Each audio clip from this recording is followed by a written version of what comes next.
United Terran Authority, UTA Tribunal Transcript, Kerenza Trials, Day 97.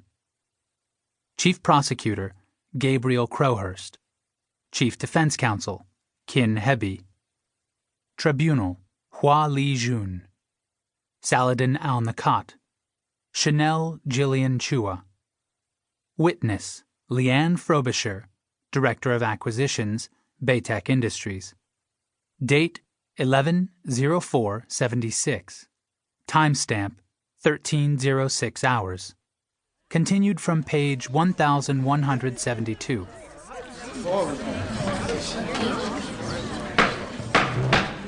Perhaps we should get proceedings underway.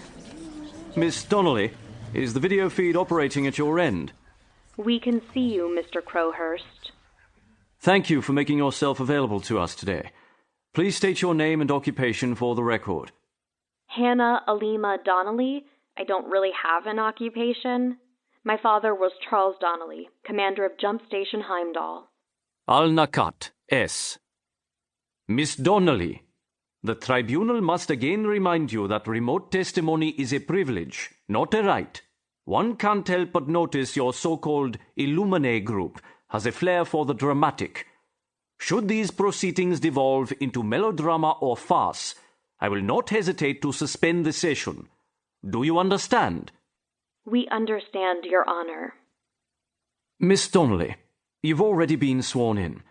Do you understand the penalties for providing fraudulent testimony to a United Terran Authority tribunal?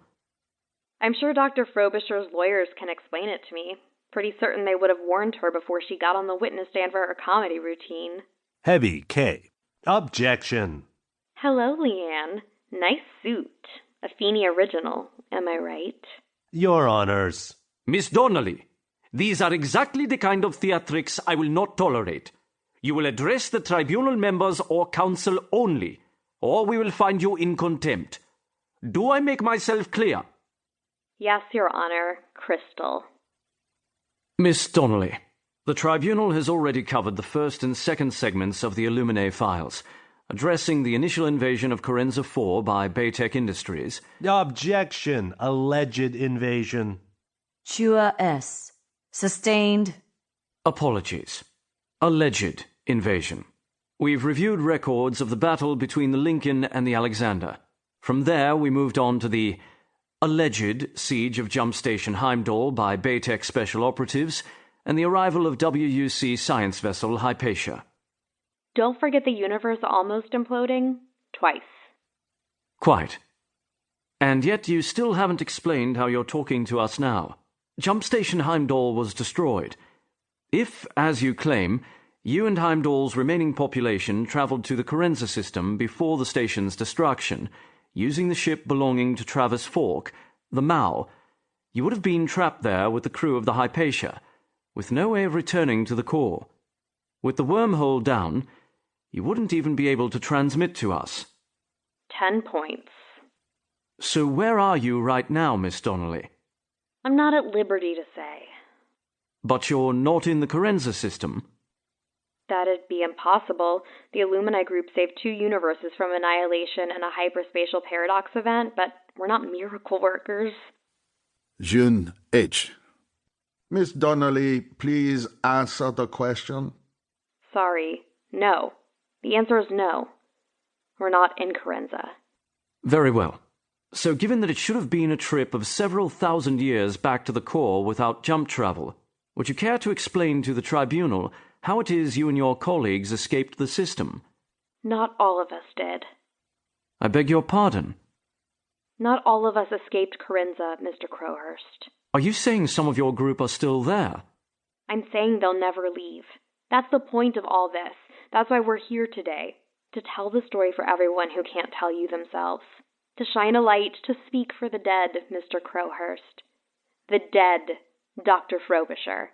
Miss Donnelly, I will not warn you again. I'm sorry, Your Honor. Miss Donnelly, perhaps we can start at the beginning. Given your predicament after Heimdall's demolition, how did you escape the Kerenza system? That's a long story, and it includes some people you haven't met yet. See, what we didn't know at the time, what nobody knew until after Heimdall Station was destroyed, was that there were still survivors on Kerenza 4. Order! Order in the court! I'm sorry, Miss Donnelly. Survivors? Think about it. 4 dreadnoughts attacked the planet in the initial invasion, along with mobile jump platform Magellan. The Alexander crippled Magellan, so nobody could jump out of the system, but only 2 dreads were actually destroyed. The others were still in orbit around Kerenza 4, with no way to get home. So there was a Baytech force on the planet? Correct. By the time Hypatia reached the Heimdall waypoint, the occupying force had been stranded planetside for almost 7 months, along with a bunch of colonists who never made it out on the Alexander fleet. But wouldn't these dreadnoughts and their Baytech crew have been able to transmit a message to Rapier, the Baytech operative on Heimdall? Baytech would have known these survivors were there, surely. This is a little complex to explain. Fortunately, we just happen to have assembled a file on the topic. Of course you have. No need to be snippy, Leanne. Is everyone sitting comfortably? Anyone need to go to the bathroom before... Miss Donnelly? Okay, if you can open your readers to page 1.